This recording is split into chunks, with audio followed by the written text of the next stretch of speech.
Olá, pessoal, sejam todos bem-vindos. Obrigada a todos que estão nos ouvindo no Spotify, nos assistindo no YouTube. Agradeço muito mais um episódio aqui do Better Talks.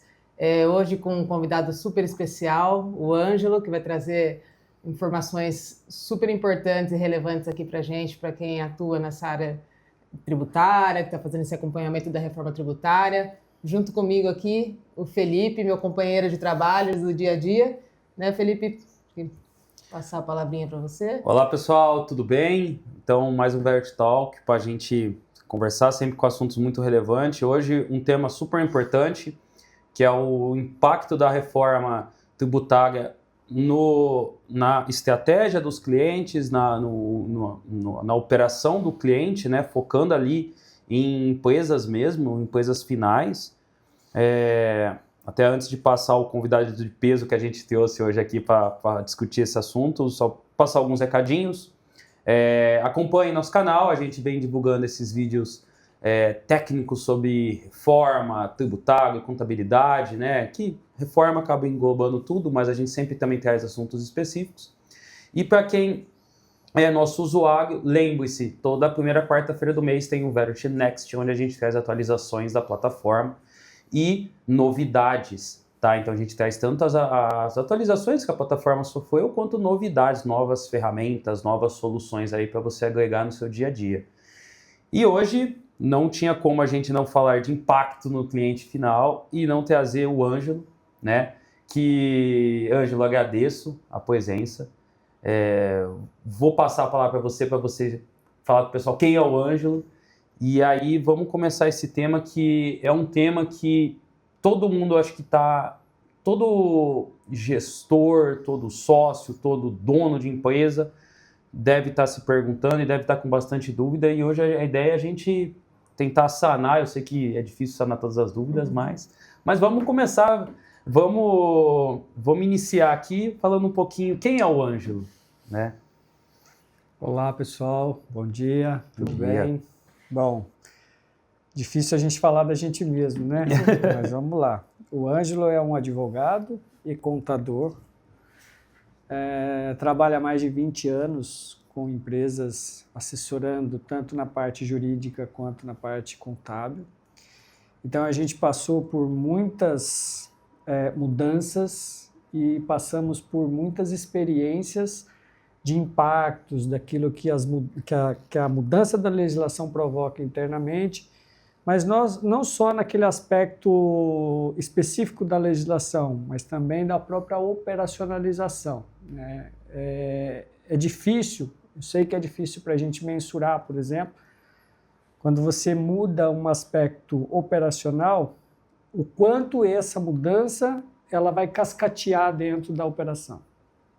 Então, a gente tem uma visão bem legal sobre isso e algumas reflexões. Então, vamos buscar aqui fazer essas reflexões conjuntamente para que a gente possa ajudar aí os nossos ouvintes, né, nos seus negócios. Eu acho que o grande propósito é a gente garantir que as empresas continue sendo competitiva e se perpetue no seu negócio, né? Com Acho certeza. que a mudança vem, a gente pode olhar essa mudança sob um aspecto pessimista ou otimista. Eu sou um grande entusiasta da reforma, né? Quando alguém me pergunta como que você definiria a reforma tributária, eu faço uma analogia com carros. Eu tenho um Fusca 1969, eu reformei ele inteirinho, então é uma paixão minha. E eu brinco que a reforma tributária é o Onix 2025, comparado ao Fusca 1970 todo arrebentado. Então, se você comparar carro por carro, o Onix ele tem um GPS, ele tem direção hidráulica, ele tem airbag, ele tem uma série de conforto, né, uma suspensão muito melhor do que um Fusca. Mas, se você me perguntar, o Onix é o melhor carro que você tem para comprar em 2025? Óbvio que não, né? Nós temos BMW, nós temos outras marcas, Mercedes, Jaguar, que são muito melhores do que o Onix. Mas o que se tem para hoje é isso. E comparado um com o outro, eu vejo que a gente está saindo de um cenário nebuloso para um cenário muito claro, né, um cenário muito promissor, que talvez, né, do Onix a gente possa evoluir para um carro melhor. Exato, a gente espera isso, né? Isso, a reforma tributária para mim é isso. Tá? Se eu tivesse que usar uma linguagem bem simples e bem análoga, né? Sim. E até amarrando um pouco então nesse assunto, hoje em dia, vou começar já trazendo um assunto polêmico. Quais são, na sua opinião, os principais pontos que o empresário tem que se preocupar com o futuro? Hoje em dia, quais são as ciladas? Pensando ali em 2026, que a gente já está logo na porta, né? O ano passou rápido. Em 2026, 2027 e assim por diante. Olha, a primeira questão, a primeira reflexão que todo empresário deve ter eu não devo olhar a reforma tributária à luz do que existe hoje. É disruptivo, ou seja, não há comparação. É como, usando uma outra analogia, né? Você imagina quando não existiam os carros e as pessoas andavam de carruagem. Aí nasceu a máquina a vapor, alguém foi lá e fez um cavalo a vapor. Olha, não é melhorar aquilo que existe antes. Uhum. O carro ele não tem relação alguma com o cavalo. Uhum. Ele não tem 4 patas, ele tem 4 rodas, é um outro conceito. Então esse é o convite que eu faço, a primeira reflexão. Não olhe a reforma tributária à luz daquilo que você conhece do passado. É disruptivo, então precisa ser reconstruído. Destruir o que é passado e construir o que é futuro. Neste aspecto, as grandes atenções devem ser apuração, então a maneira como eu apurava já não existe mais, e recolhimento, pagamento de tributos ou recebimento dos valores das minhas mercadorias ou dos meus produtos. Isso também não vai ser da forma como é. Então, vamos imaginar, por exemplo, que com a reforma eu tenho uma não cumulatividade plena, o que não existe hoje. Porque hoje nós temos esses 2 conceitos de não cumulatividade, ICMS, IPI e PIS e COFINS, né? São conceitos distintos. Junta tudo isso e eu tenho um conceito único amplo, muito melhor do que eu tinha antes. Mas, ao mesmo tempo, se eu olho para o passado, eu não vou enxergar um monte de créditos que eu vou passar a ter. Por isso, essa reflexão que a gente acabou de dizer. Então, o empresário precisa saber que ele vai ter que mudar a forma dele de apurar. E essa forma ela vai trazer benefícios para alguns setores. E aí, se a gente for entrar nesse aspecto, a reforma ela vai impactar indústria, comércio e serviço, por óbvio. Se eu pego a indústria, na minha opinião, é a grande beneficiária desse tipo de sistema, porque hoje a indústria se vê em várias amarras com relação a créditos. O comércio também, porque o comércio é uma troca, e essa troca, tendo em vista a não cumulatividade plena, fatalmente ela terá um benefício. O serviço, entretanto, a gente vai conviver com alguns setores com aumento, outros que vão se manter a carga e outros que vão até diminuir. Mas, no geral, na minha opinião, o serviço vai aumentar. Mas é importante que se diga também que, juntando essas 3, a carga tributária, né, até por princípio da própria reforma, tende a se manter a mesma que é hoje, né? Então, o empresário ele precisa olhar para isso, ele precisa ter atenção na apuração e, principalmente, nos recebíveis dele, porque isso impacta a caixa, né, o fluxo de caixa dos negócios. Como advogado, não é uma crítica, até porque a gente não critica, a gente faz uma leitura da estratégia. Se o empresário me procura e ele está com dificuldades financeiras, uma das estratégias pode ser deixar de pagar tributos, para que depois você se socorra de um parcelamento, ou de uma transação, como existe hoje, ou de um refis. né? Existem vários subterfúgios jurídicos que a gente pode oferecer para trazer esse benefício para o empresário. Trazer esse caixa, né? Isso. Esse tipo de estratégia, que é muito praticado hoje em dia, vai morrer, vai deixar de existir. Porque eu não tenho mais a gestão do tributo na mão do empresário, como é hoje, né? Então, aquelas empresas que hoje se beneficiam disso, né?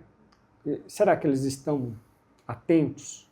Será que eles sabem que ali na frente, logo ali na frente, tem uma bela de uma cachoeira, né? Com alguns métodos? Uhum. Porque eu até brinco com a transição, né?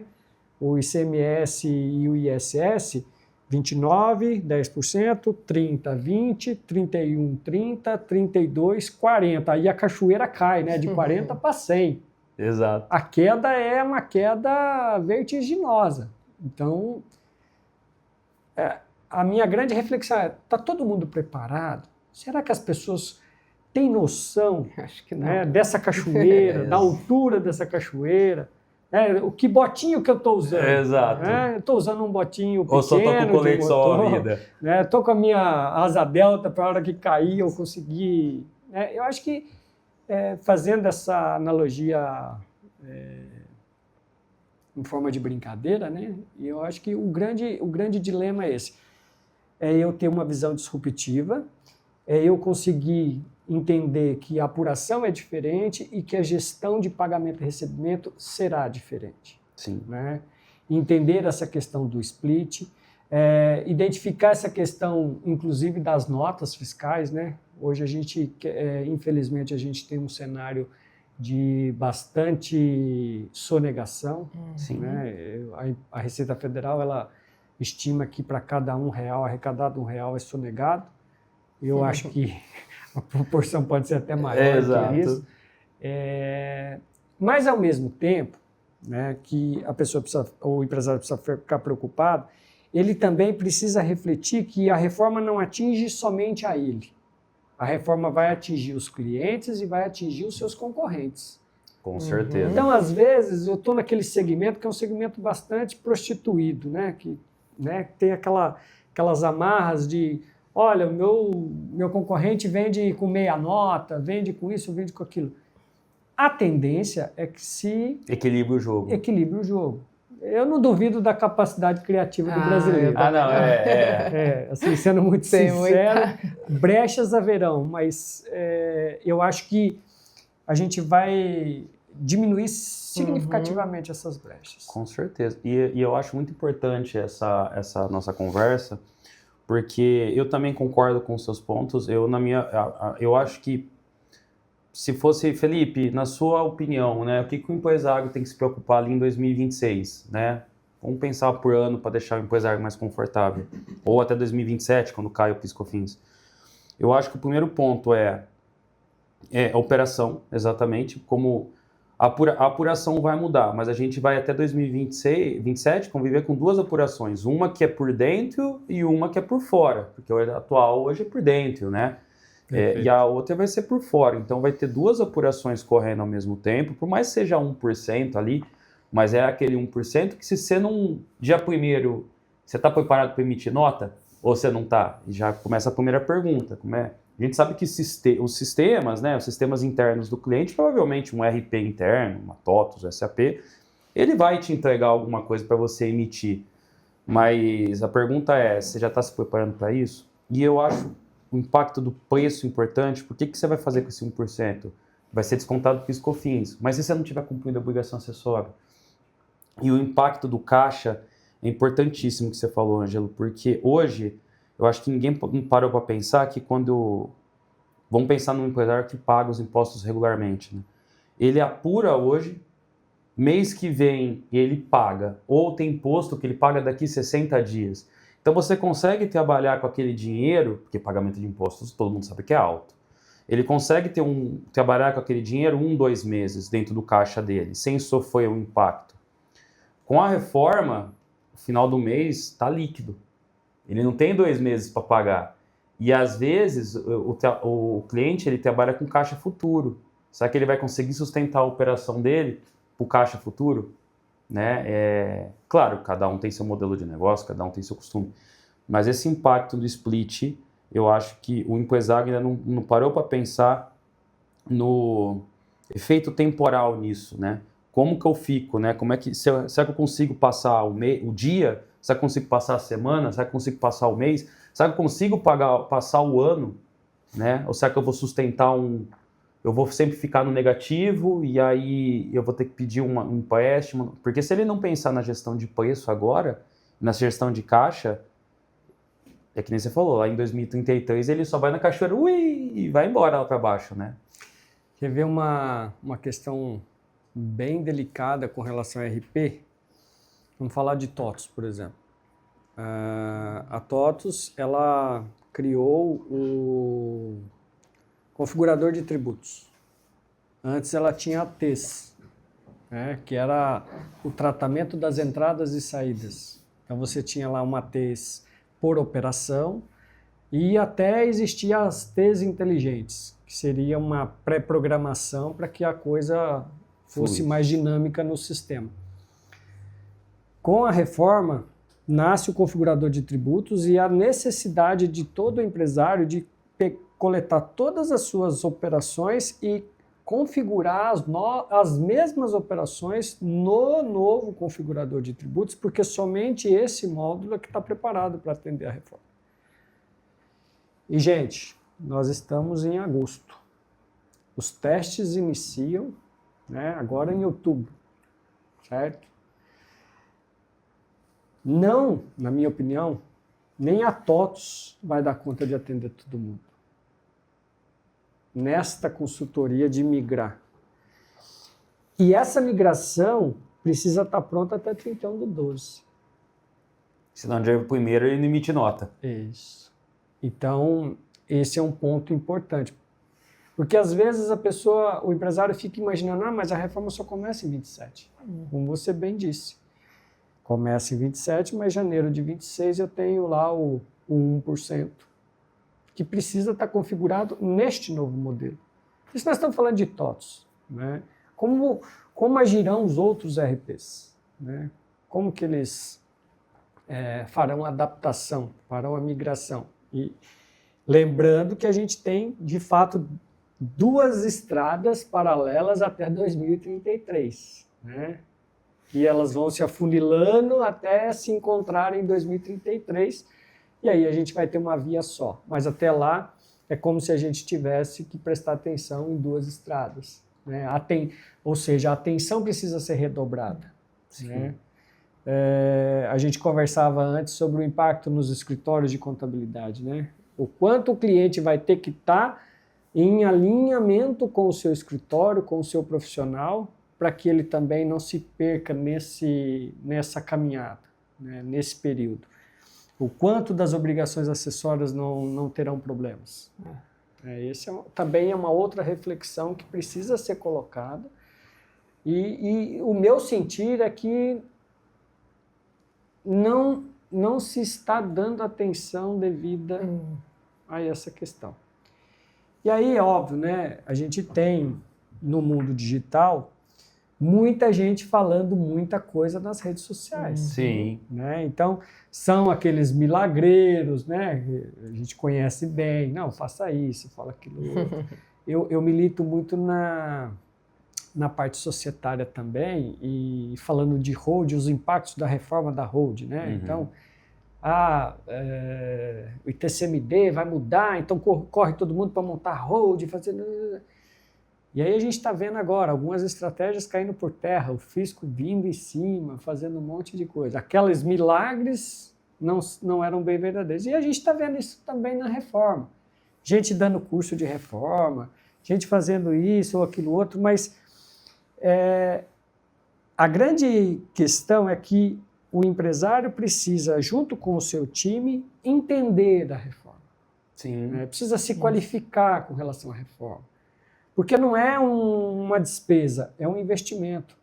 Na medida que ele se qualifica, que ele entende, que ele analisa os impactos, né? E aí entra até a calculadora do Verity, né? Na medida em que ele pega os seus dados, ele insere, ele analisa, ele verifica os impactos, Meus clientes são do Simples, meus fornecedores são do Simples, e aí? Vou trocar, vou sentar na mesa e vou negociar para que ele faça uma apuração por fora, né? Qual a alternativa que a gente vai ter? O que a equipe vai encontrar? Preço de compra, preço de venda, né? Meu setor de compras, como é que ele vai agir na medida que a reforma vai sendo implantada? Lembrando que no escalonamento do ICMS, a cada ano ele vai ter que rever a sua política, 29, 30, 31, 32. Exato. E principalmente se o cliente está fazendo desconto, né? Sim. Porque a gente vê muito quando a calculadora mesmo nossa, a gente vê muito esse reflexo. Que a tendência, claro, algumas empresas, alguns setores, alguns nichos. Não dá para... Reforma tributária é aquilo, não é para todo mundo. Cada um tem sua realidade. Sua realidade. E a gente vê que tem muito cliente que ele vai ter uma redução de custo, né? Porque talvez ele vai tomar mais crédito, ou talvez porque o fornecedor vai começar a vender mais barato, porque ele vai ter uma redução de impostos. E, em teoria, se você tem uma redução de impostos, você reduz seu preço, você fica mais atrativo, o Ângelo vai comprar mais. Só que vem a pergunta, será que o fornecedor vai aplicar ou ele vai absorver aquilo como um lucro? Então, se ele vende a 100, com a reforma ele poderia vender a 90, né? Será que ele vai te vender a 90 ou ele vai continuar te vendendo a 100? Aconteceu muito isso na exclusão do ICMS. Na exclusão do ICMS tinha setores que a Marcela ia vender para mim, eu falo assim, não, você não vai me vender com o mesmo preço que você me vendeu o mês passado, porque a partir de agora você está fazendo exclusão do ICMS. Você vai ter que me dar, independente que seja, às vezes, 20 centavos de desconto. Só que para quem compra muito, os 20 centavos viram um fluxo de caixa. Claro, estou falando de 20 centavos, é um exemplo muito esdrúxulo, mas cada centavo para alguém que gere custo, para alguém do setor de custo, é importante. E veja essa sua fala, o quanto é importante você ou saber e se informar sobre isso, ou ter uma boa consultoria para te ajudar. Por quê? A gente teve aí no passado a exclusão do ICMS na base de PIS e COFINS, e uma grande rede de varejo com um cliente nosso mandou a carta dizendo, olha, o preço que você praticava com a exclusão do ICMS passa a ser este preço. Agora, por que esse grande varejo fez isso? Porque ele tem uma estrutura tributária interna, né? O meu cliente não tinha. Ele tinha a minha assessoria. Então, a gente sentou e redefinimos. Aí, Felipe, eu acho que respondendo a sua pergunta, é mercado. Aí é o mercado que vai se ajeitar, né? Não tem como a gente prever.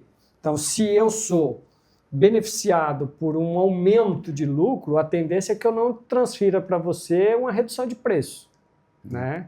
Vou absorver. A menos que você, né, me pressione e desenvolva outros fornecedores que te dão esse tipo de benefício. Aí a minha venda cai e eu começo a ter que me tornar competitivo novamente. Uma das opções seria abaixar o preço. Então, eu acho que, respondendo essa pergunta, ela é muito dinâmica e ela vai ficar à mercê do mercado, né, das negociações. Porém, o empresário mais preparado terá melhores condições de negócio. Ele vai ver, né? Ele vai poder olhar e é isso que eu falo. A gente vem trazendo esse recado para os escritórios, né? Porque é o tipo de informação que o escritório tem que trazer para a empresa, né? Porque hoje em dia talvez o empresário não está ciente desses impactos, não está ciente que ele vai ter talvez um desconto, que ele vai ter uma mudança de mercado. Poxa, talvez hoje em dia o mercado você vai vender a caneca é R$1.000. Tem impostos aqui dentro que muitas vezes estão invisíveis. Com a reforma tributária, talvez a caneca vai ser 800 e quando você chegar na boca do caixa vai ser 800 mais 100, que é 900. Isso. Ou 200. A gente não sabe se vai ser assim esse modelo. Você não sabe se os impostos vão ficar expostos totalmente por fora, porque você vai começar a ter noção do que você está pagando em cima da caneca, né? A gente sabe que talvez seja uma tendência ou não, talvez você negocie só o preço, mas essa visão estratégica, quem tem que fazer é o escritório. Ele tem que ter ferramentas para isso, igual você mencionou. Porque para ele ver a massa de dados no Excel, ele não vai conseguir. E até aproveitando esse tema, eu vou deixar do tópico do Simples Nacional, eu vou deixar para o final. Então, a galera que está querendo falar do Simples, vamos deixar para o final, porque esse daí dá para falar um podcast inteiro. Mas como é que você... A gente sabe que o PIS e COFINS vai acabar ali em 2027 e começa agora a corrida da recuperação de crédito. Sim. Né? A minha primeira pergunta nesse sentido é: como é que você vê essa corrida? Você acha que, na sua opinião, os empresários têm que começar a forçar de falar assim, cara, eu quero recuperar, porque senão eu vou receber isso em 100 parcelas, em 200 parcelas, em 300 parcelas, vai até virar precatório, talvez. E, em paralelo, o ICMS e o IPI, né? Porque o pessoal está falando assim, mas é 2033, mas o IPI não é bem assim, né? O IPI a gente sabe que vai continuar ali na Zona Franca, mas só para quem está na Zona Franca e o restante da cadeia. O ICMS cabe em 2033, mas se você tiver saldo homologado, você vai receber isso aí em janeiro? Em janeiro de 2034 você vai receber esse dinheiro? Não é assim. Ele vai acabar e você vai ter ali um parcelamento. Então, eu queria ver sua visão nos impactos dos impostos hoje em dia. Olha, eu acho que dinheiro a gente não pode rasgar nunca. Né? Meu pai sempre dizia que dinheiro não aceita desaforo. Então, se eu tenho dinheiro, a minha visão é que eu preciso buscá-lo. Então, respondendo a sua pergunta, o empresário que não fez recuperação de crédito, busque fazer. Agora, com cuidado e zelo, porque tem um mercado, muita gente fazendo um monte de coisas que denigra até a imagem e muitas vezes a gente se passa por um profissional que às vezes é até um pouco chato, né? Então, eu tenho visto muito, por exemplo, a extensão da base via mandados de segurança coletiva e tudo mais, que é um grande problema.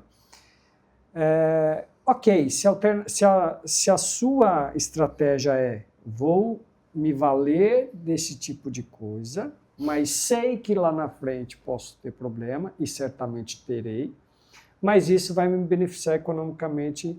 Tá? Eu não estou aqui, não sou nenhum Jesus Cristo para ficar falando para a pessoa que isso está certo ou está errado. Eu acho que o empresário tem essa liberdade. Mas procure uma consultoria decente, honesta, capacitada, para você recuperar seus créditos. Porque não dá para deixar dinheiro na mesa sem você usar, ainda mais no mercado competitivo que a gente tem hoje.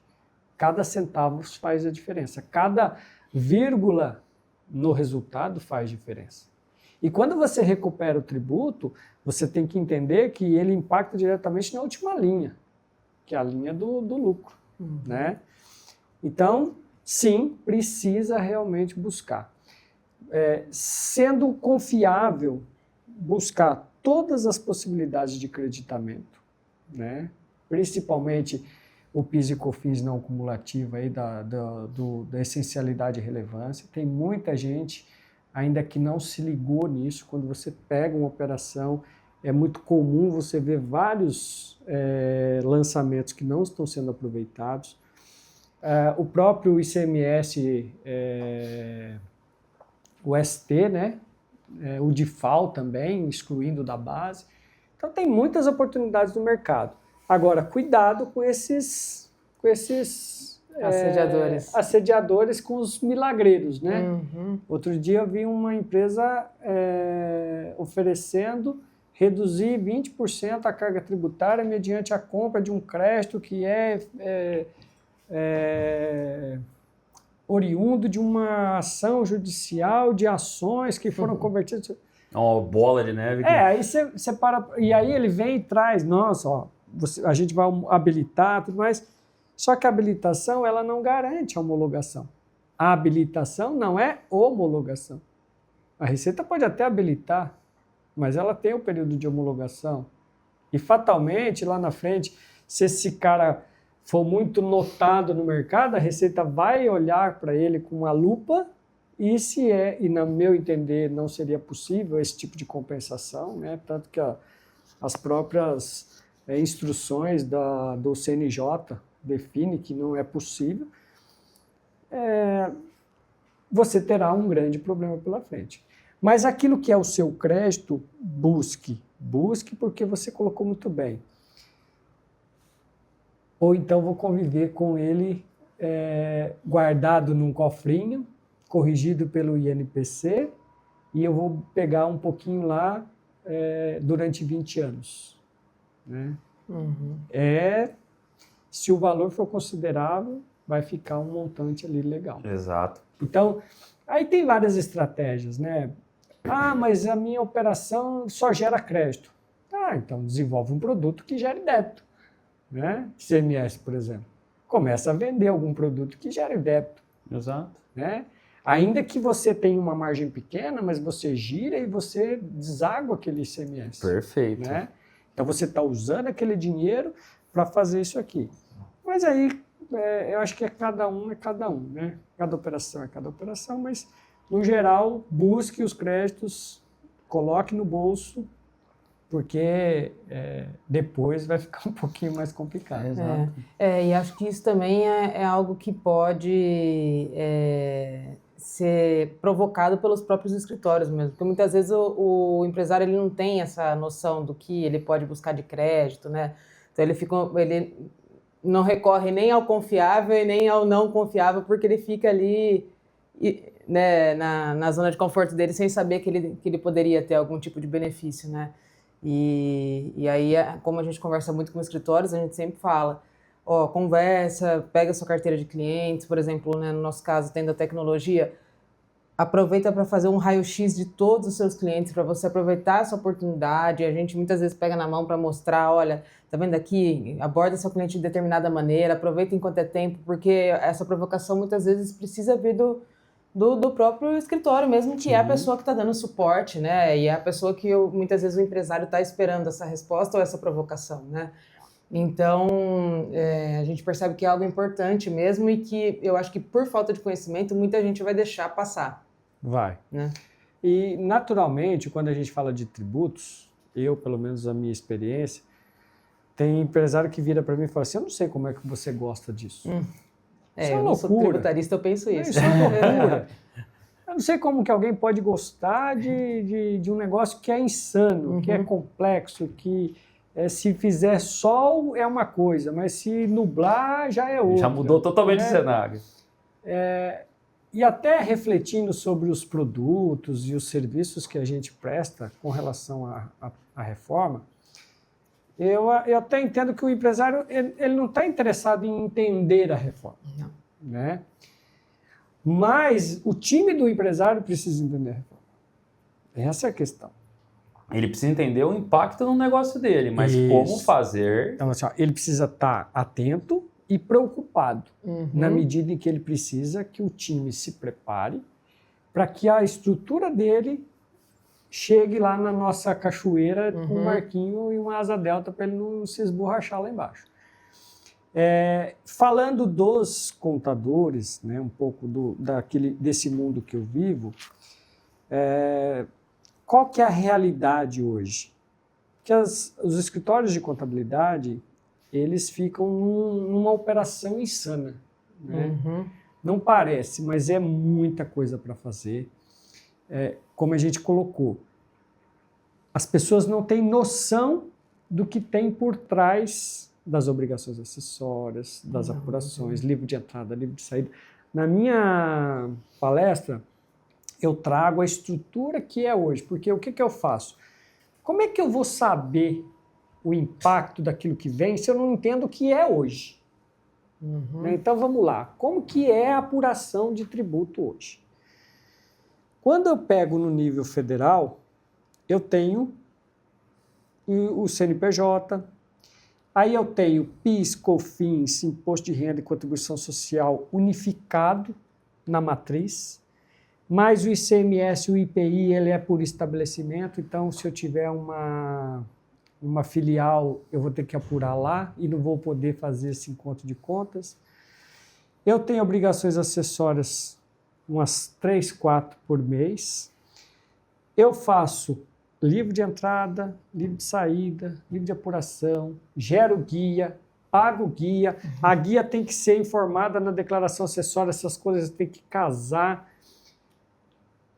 Quando eu vou para o estadual, eu tenho 26 estados com legislações distintas, mais um conselho nacional com alguns convênios que eu também preciso. E aí, estado XYZ tem, o outro estado não tem. Convênio, protocolo, legislação distinta, interpretações distintas. Né? Eu sou mineiro, mas eu confesso que a Cefaz de Minas ela é muito criativa na interpretação da legislação. E também mais obrigação acessória, também guia. Vendo para fora do estado, não tem inscrição estadual lá e estou vendendo a consumidor final. Vou fazer o recolhimento da GNRE. Beleza, vendi lá para Rocinha, no Rio de Janeiro. Aí o comprador devolve a mercadoria, mas o imposto já foi recolhido. Vem o fisco e diz para mim que o contribuinte do imposto é ele, não eu. Então não posso pegar de volta esse dinheiro aqui que eu paguei. Aí, se eu quiser gerir tudo isso, eu vou ter que abrir inscrição estadual em todos os estados que eu tenho cooperação.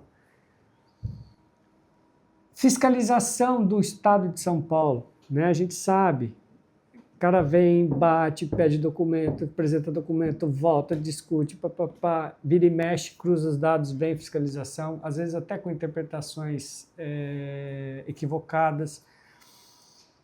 Municipal, são 5.700 e poucos municípios. Tomador ou prestador? Regra geral, prestador. Exceção, tomador. Mas, às vezes, peronomútil, né? Tem aquele caso lá de os programadores de São Paulo vão até Brasília, se instalam lá para fazer a manutenção do software. Aí vem Brasília e diz, não, os caras vieram aqui, o serviço foi prestado em Brasília. Não, mas não está na exceção da regra do artigo 3º da 116. Não, mas o STJ já disse, se eu comprovar que o serviço foi prestado no município, é do município. Então, assim... E tem aquela discussão, e aí, eu pago ISS ou pago ICMS? Isso.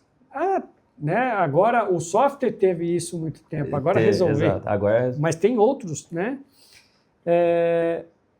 Legislações com interpretações distintas. Tudo bem, é um copia e cola da 116, mas tem municípios, Limeira, por exemplo, a gente tem uma interpretação de que regime variável e fixo, o fixo eu não posso ser limitado, eu só posso ser sociedade simples. Agora isso não está na legislação, e aí a interpretação, e aí tem...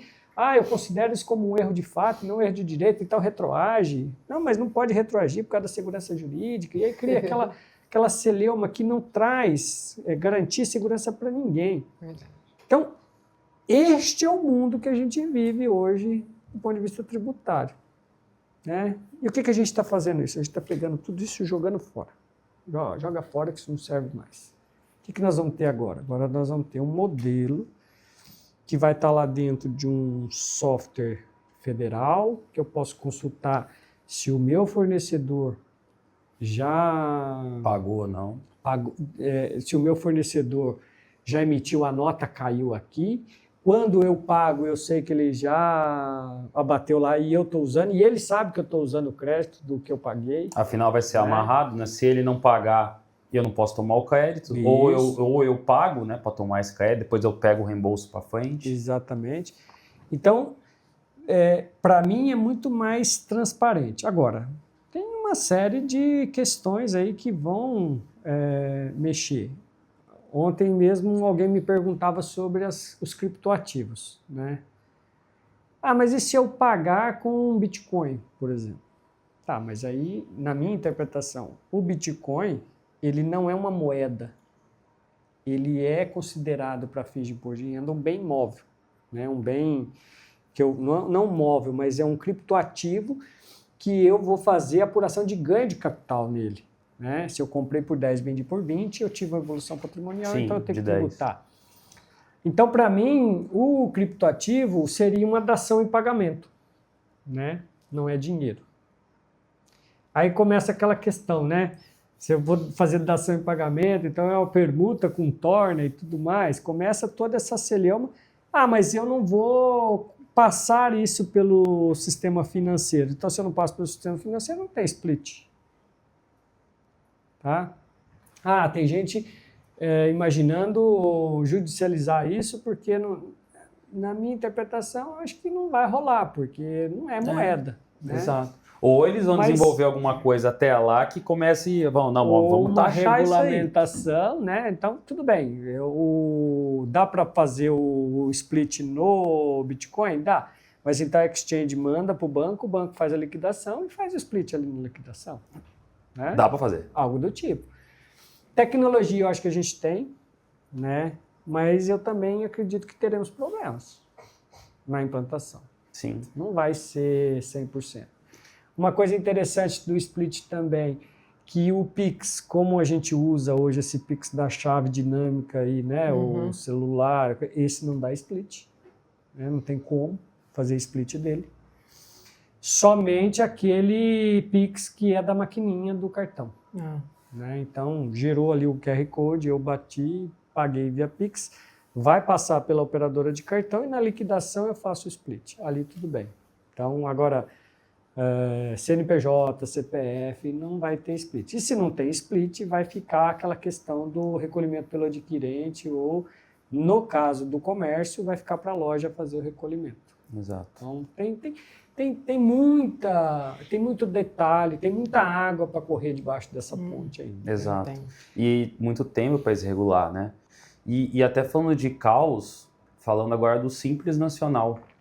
Como é que você vê os impostos? Porque, querendo ou não, o Simples Nacional é 90% do acho que é o último estudo, se eu salvo engano na minha memória, era 90% dos empresários hoje no Brasil são Simples Nacional. E como é que você vê a reforma tributária, o split por Simples? Porque a gente sabe que o Simples hoje, como o próprio nome diz, ele é simplificado. Para quem é contador sabe que não é tão simplificado assim, mas para o cliente... Para o empresário, ele tem, querendo ou não, uma guia única onde ele paga de forma consolidada todos os impostos e ele tem uma taxa lá que é em cima dos anexos. Né? Essa é que eu acho que todo empresário tem ciência que acontece. O por trás a gente sabe como é que funciona a dinâmica para chegar até lá, que não é tão fácil assim. Mas como é que o Simples fica com a reforma tributária? E principalmente o que você acha que o Simples tem que se preocupar no hoje? Eu já ouvi muito empresário do Simples dizer que a reforma não vai atingir ele, né? O que é um ledo engano. Porque assim, eu acho que a gente precisa fazer conta. Como tributarista, eu não dou orientação sem fazer conta, né? Sem criar cenários. Às vezes a pessoa me procura e será que eu estou pagando o melhor imposto? Eu não sei. Para eu saber, eu tenho que investigar. E para investigar, eu tenho que ver os números. Então, o Simples Nacional, ele vai ter que fazer conta. Né? Então, ele vai ter que olhar onde ele está. Ele está no meio, ele está no início ou ele está no fim da cadeia de distribuição ou de produção. Estando no meio, por exemplo, né, hoje ele compra e revende para a indústria. E essa indústria, a grande maioria, é lucro real. Veja, aí você tem um impacto grande. Quando o Simples hoje vende para o lucro real se acredita de 9,25. Com a reforma tributária não existe mais aquela figura, não existe entre aspas, né? A gente tem uma redução significativa do que seria passível de crédito presumido. Né? Que aí a gente vai cair lá na aquisição de produtor rural, a gente vai cair na aquisição de materiais recicláveis vindos de cooperativas e etc. Mas essa presunção que existe hoje de eu poder me creditar de 9,25, não estando 9,25 recolhido efetivamente no Simples, acaba. Então o meu preço vai ficar mais caro para esse meu cliente. E aí ele vai começar, se ele fizer a lição de casa, se ele estiver atento, se ele preparou o time dele, ele vai virar para esse Simples Nacional e vai dizer, olha, você tem duas alternativas. Você sai do Simples por dentro, né? Que seria o quê? Se exclui as duas colunas do CBS e IBS de dentro da alíquota do DAS, e aí eu passo a ter esse regime de crédito e débito normal que se aplica a todo mundo e, portanto, eu estaria disposto a transferir o creditamento de tudo. Então precisa fazer conta, porque na medida em que ele não conhece o impacto que o preço dele vai ter no fornecedor ou no cliente dele futuro, ele pode se tornar menos ou mais competitivo. E também ele pode ganhar mais, como ele pode reduzir o ganho dele. E às vezes o negócio dele pode ser até inviabilizado. Então, é uma questão de sobrevivência, saber e entender a reforma, ou minimamente estar muito bem assessorado, para que isso não provoque maiores problemas para ele operacional, né? Um outro fator que eu acho que o Simples precisa se atentar muito, muito, muito, é a questão das notas. Sim. Compra sem nota, venda sem nota. Que acontece bastante. Né? A gente tem experiência que o Estado de São Paulo ele tem uma métrica por setor, então a gente já vivenciou muito isso. Então vamos pegar, por exemplo, o mercado automotivo. Você tem uma saída e uma entrada de notas. Não estou falando nem de apuração, porque o fisco não olha a apuração de Simples Nacional, ele olha a nota. Então tem XML de entrada e XML de saída. Então a gente viveu casos em que o fisco paulista veio e disse o seguinte: olha, o setor que você está, pela sua atividade econômica, você vendeu 1 milhão e comprou 15 mil. Não bate. Esse setor, ele tem de entrada 40% da venda. Portanto, a diferença aqui eu estou lançando para você, com a possibilidade de você recolher sem eu Precisar te fiscalizar. Precisar te fiscalizar ou te autuar.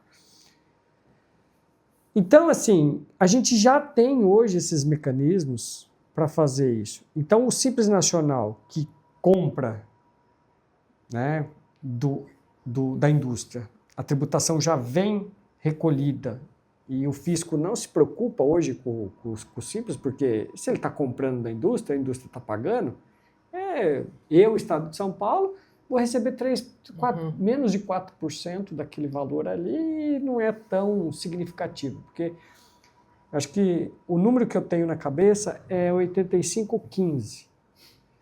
85% das empresas são micro e pequenas empresas. 15% são grandes empresas. Só que esses 15% corresponde a mais de 80% da arrecadação. Sim, sustenta o mercado. Então, veja, eu tenho um universo aqui de um número gigantesco de empresas que me gera 15% de arrecadação. Onde que eu vou concentrar a minha fiscalização? Nos 15%, não nesse universo aqui. Esse universo aqui eu vou fazer via cruzamento, fazer ali um cheque para pegar essas anomalias. O cara que está vendendo 1 milhão e está comprando 15. Esse cara aqui eu vou falar, opa, pera lá, pero no mucho, né? Vamos conversar aqui. Então, o fato de hoje o Simples compra, e aí ele não tem muita opção de comprar sem nota, mas ele tem a opção de vender sem nota. Né? Ou de não fazer a emissão do cupom fiscal, ou de não reconhecer essa receita tributada. No meu entender, isso aqui também passa a ter um outro validador, que seria a conta do banco. Né? Cartão de crédito, né? Pix. Então, tudo aquilo que for liquidado aqui no banco tem que estar em sintonia com as notas e isso também tem que guardar uma proporção com as entradas. Então, hoje a gente não tem isso. E, na minha visão, com a reforma a gente passa a ter isso de uma maneira mais transparente e mais dinâmica, né? Sim. A ponto, na minha opinião, a Receita poderia simplesmente notificar o contribuinte para pedir explicações no prazo de 30 dias sobre a movimentação em conta que não tem respaldo fiscal. Sim. É lógico, existem algumas explicações, né? Às vezes eu vendi um ativo, né? O dinheiro entrou, mas não tem a nota fiscal, né? Mas, se eu não conseguir explicar, simplesmente haverá a glosa. Exato. Né? Então, o Simples Nacional, ele será, na minha opinião, muito impactado pela reforma. Muito, muito, muito impactado. E ele vai ter que olhar para esse mundo e optar por ser por dentro ou por fora. E lembrando que a opção ela é anual e irretratável. Né? Então, eu vou ter que olhar o meu passado e vou ter que fazer projeções de futuro. E lá no tributário, o que a gente faz? A gente cria sempre 3 cenários. Um otimista, um pessimista e aquilo que a gente chama de mais provável, que é a média ponderada. Né? Então vamos lá, eu tenho 3 possibilidades para o ano que vem. Eu vender mais, eu vender menos, ou eu ter um crescimento ali um pouquinho maior do que o que eu... Se acontece um ou outro, qual que é o meu resultado, qual que é o meu impacto? E aí, né, para onde eu vou? Então eu vou fazer o por fora. Só que pode ser que lá em outubro eu descubra que o por fora não foi tão interessante assim. Aí eu vou recalcular a rota para o ano que vem e vou fazer. Não tem muito o que fazer com relação a isso. Não tem segredo. Né? Mas, de novo, eu preciso entender os meus números, porque somente a partir do momento que eu entendo profundamente os meus números é que eu vou conseguir saber o que eu vou fazer lá na frente. E lá no escritório a gente fala muito isso, né? A contabilidade como gestão. Me diz que outro método científico há no mundo para controle patrimonial que não o método do Luca Pacioli. Exato. Ele foi o pai, né? Ninguém conseguiu inventar outro modelo. Exato. Né?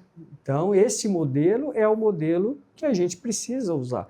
Então, o empresário precisa dar um pouco mais de valor para a contabilidade dele, né? Dar um pouco mais de valor para essa consultoria tributária, jurídica que está à disposição dele, para que ele possa efetivamente utilizar isso. Agora, a gente também não faz milagre, né? Exato. O mercado é uma coisa, tem muito empresário que quer um planejamento tributário, mas ele não entende a dinâmica e o tamanho de esforço, de trabalho que dá isso, e aí muitas vezes você fala para ele, isso aqui é um planejamento tributário, esse planejamento tributário ele tem que ser feito no tempo e ele custa X. Mas esse é uma despesa muito grande. Não é uma despesa, é um investimento. Porque eu já fiz planejamento tributário que o empresário passou a ganhar mais de R$1 milhão. E não custou nem 10% para ele o planejamento. Então isso é despesa ou isso é investimento? Exato. Né? Você tem que mostrar valor agregado. Sim. É isso aí. Bom, o papo aqui dá para a gente estender, dá para a gente falar muita coisa ainda de reforma, mas nosso tempo está encerrando. Antes de encerrar, eu queria passar a palavra para o Ângelo, para você passar seus contatos para o pessoal, passar o seu escritório, o contato do seu escritório. Agora o tempo fica livre para você. Da sua palestra também? Da sua palestra. Tá. Ok. Fica à vontade. Tá bom. Bom, meu escritório chama Atlas, fica em Limeira. Então, para quem quiser, www.atlas.com.vc. A gente terá um enorme prazer em atendê-los. Né? A gente trabalha com empresas Proteus, principalmente, mas não só. Né? Empresas que possuem uma contabilidade estruturada no RP, que é o nosso preferencial. Mas temos também clientes que não têm RP ou que têm um RP mais simples. Né? Atuamos principalmente na área industrial, indústria automotiva, indústria agrícola, indústria de alimentos. Fazemos comércio e serviço também. Tá? Temos uma contabilidade digital, né? A Playon. Então, quem tiver interesse, entre em contato com o time da Playon. É uma contabilidade para empreendedores, né? Profissionais autônomos, dentista, médico, psicólogo e demais. E fazemos algumas consultorias na área tributária, né? Planejamento tributário. Fazemos o trabalho da reforma tributária, né? Usamos a calculadora do Vert, né? que por sinal é uma ferramenta excelente. Mapeamos com o cliente os impactos no negócio dele, criamos equipes e grupos de treinamentos, né, dar os conceitos da reforma para o time e, na sequência, desenvolvemos algumas dinâmicas para que a própria equipe identifique os impactos e crie as atividades que precisam ser feitas durante o processo de transição. Então é isso, né? Ficamos à disposição, somos um parceiro Verot e pretendemos continuar muito Super parceiro. Exatamente. Muito bom, foi uma aula, Ângelo. Muito legal. Agradeço o convite, Obrigada, né, a atenção de vocês. Estou à disposição sempre. Imagina, acho que nós que agradecemos, foi uma certeza, aula mesmo, com certeza, muito bom. Foi muito bom, foi muito transparente você ter passado essa sua visão, porque tem muita gente que pergunta pra gente e, poxa, por isso que a gente falou, tem que trazer o Ângelo pra cá, porque ele vai desmistificar o negócio. E trouxe um pouco da visão dos dois lados, né, assim, do escritório que está prestando esse atendimento e do empresário também, né, das dores do empresário, que é importante ver por essas duas óticas, né. Sim. Então tá certo. Pessoal, agradeço os ouvintes, agradeço a disponibilidade de vocês e sigam nossas redes sociais, sempre trazendo conteúdo para vocês técnicos. E até logo, pessoal!